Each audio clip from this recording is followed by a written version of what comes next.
Welcome to Cheater Confessions. Let's get started with today's story. I was already awake when she walked in. The digital clock read 5:47 a.m. The sun hadn't fully risen yet.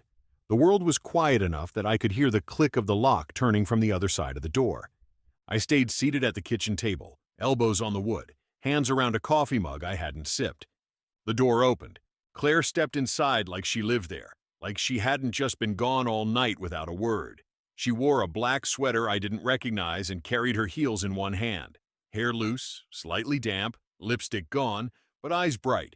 And she was smiling.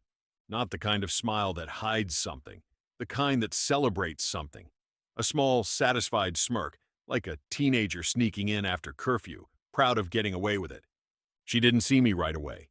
She dropped her heels near the stairs and headed for the fridge, opened it casually, like it was any other morning, like she hadn't left the house at 9 p.m. for a girls' night and vanished until dawn. She poured herself orange juice, took a sip, and finally noticed me. Her smile faded just a touch.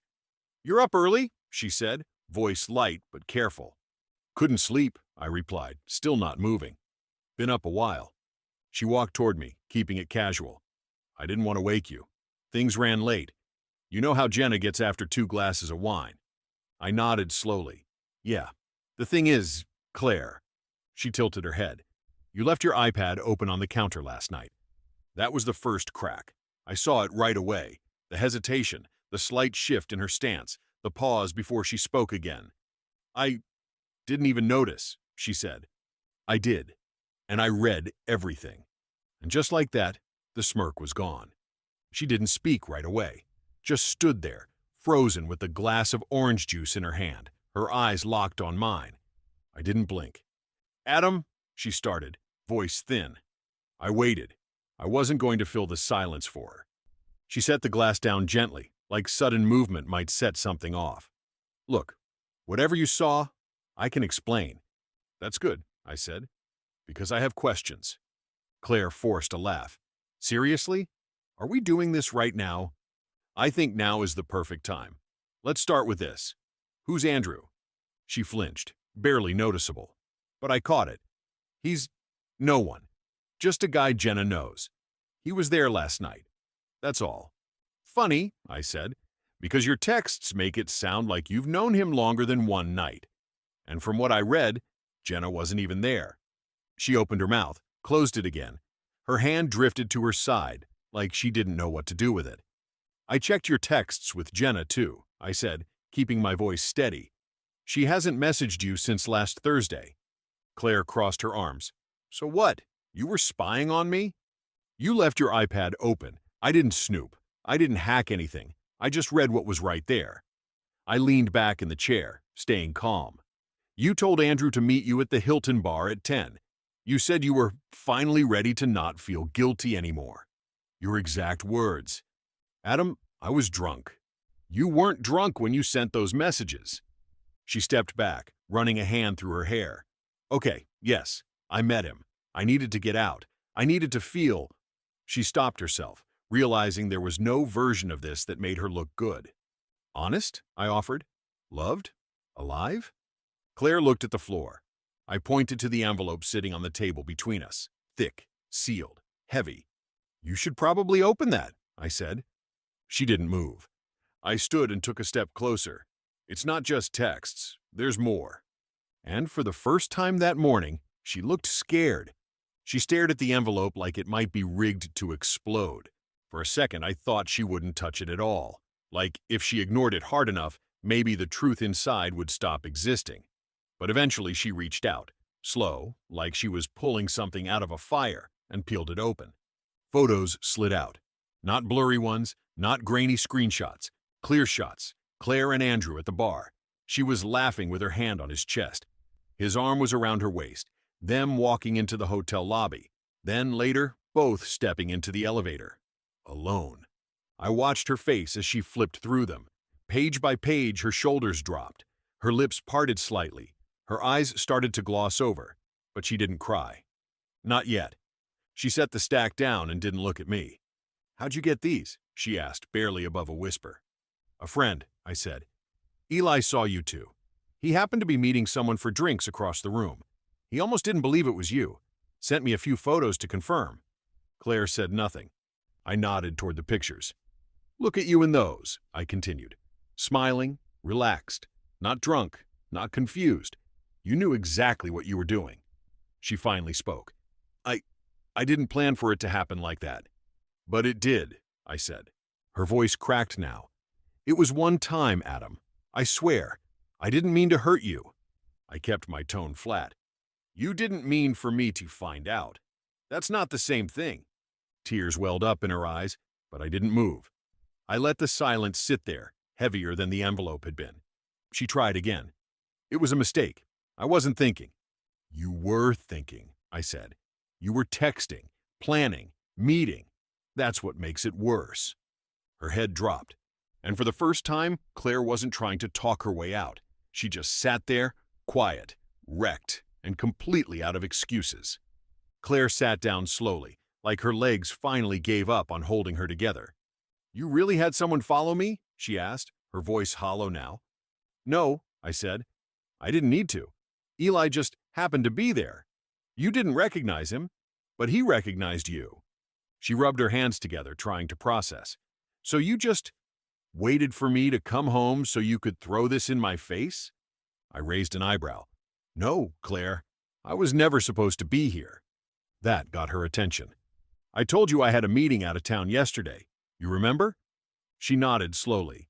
"Well," I said, "plans changed. The meeting got moved. I was supposed to tell you when I landed. But I never left. I came home, quietly, around 11. You were already gone." Claire blinked. "So you, what, stayed here all night?" "I read your texts, talked to Eli, made a few calls, printed what I needed, and I waited." Claire shook her head. "You planned all of this?" I smiled, just a little. "No, you did. I just paid attention." She stood now, maybe trying to regain some kind of control. "It wasn't like I wanted it to happen. I wasn't thinking straight. We've been so distant. You've been buried in work."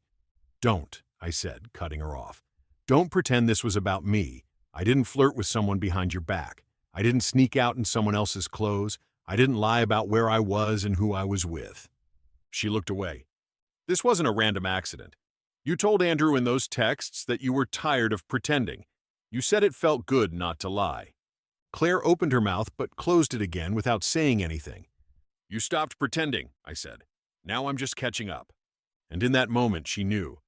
Not just that she was caught, but that I wasn't angry. I was done. And that's what scared her most. She followed me with her eyes as I walked back to the table. I opened the drawer beside it and pulled out a second envelope. Thicker, heavier. I laid it down right beside the photos. "What's that?" she asked, voice shaky now. "Divorce papers," I said. "I filled them out last night. Just need your signature." Claire looked like she'd been slapped. She didn't say anything for a long moment. Then, "You're really doing this?" "No," I said. "You already did this. Last night. I'm just responding." Her lip trembled. "You didn't even give me a chance to fix it." "You didn't come home to fix anything, Claire," I said calmly. "You came home smiling." She sat again, slower this time, like she didn't trust the ground anymore. Her hand hovered over the envelope, but she didn't touch it. "I made a mistake," she said. I exhaled through my nose. "You made a series of decisions. Not a mistake. Mistakes are things you trip over. This took planning, timing, secrecy." Her voice got smaller. "So that's it? You're just walking away?" "No." I looked at her, dead on. "I stayed longer than I should have. Months, watching you pull away, waiting for things to get better, hoping maybe you were just lost, that maybe I wasn't doing enough." I pointed to the photos. "But you weren't lost. You were looking, and you found him." Tears finally started to run down her cheeks, but I stayed where I was. "This isn't revenge," I said. "It's clarity. It's what self-respect looks like when a man sits awake at 5 a.m. and watches his wife walk in from another man's bed, smiling, like she got away with it." She tried to speak, but I raised a hand to stop her. "There's nothing left to say that changes what's on that table." Her hands were shaking.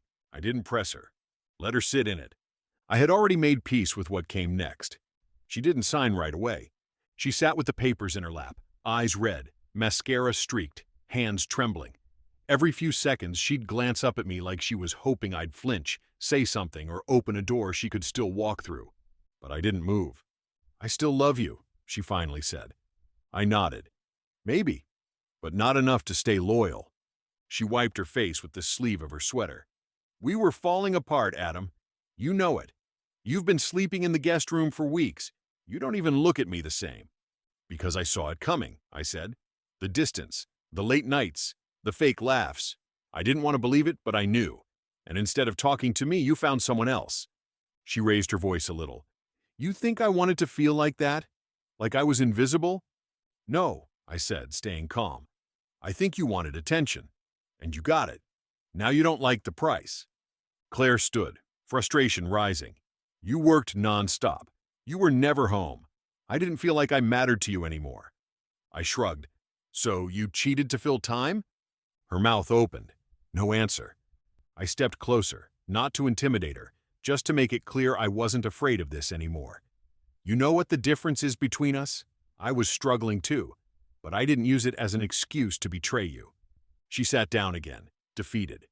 "You think this is about punishing you," I said. "It's not. This is about me choosing peace over chaos, dignity over damage control." She finally looked up. "So that's it? You're not even angry?" "I was," I said. "But it's hard to stay angry at someone once you realize they were never really yours in the first place."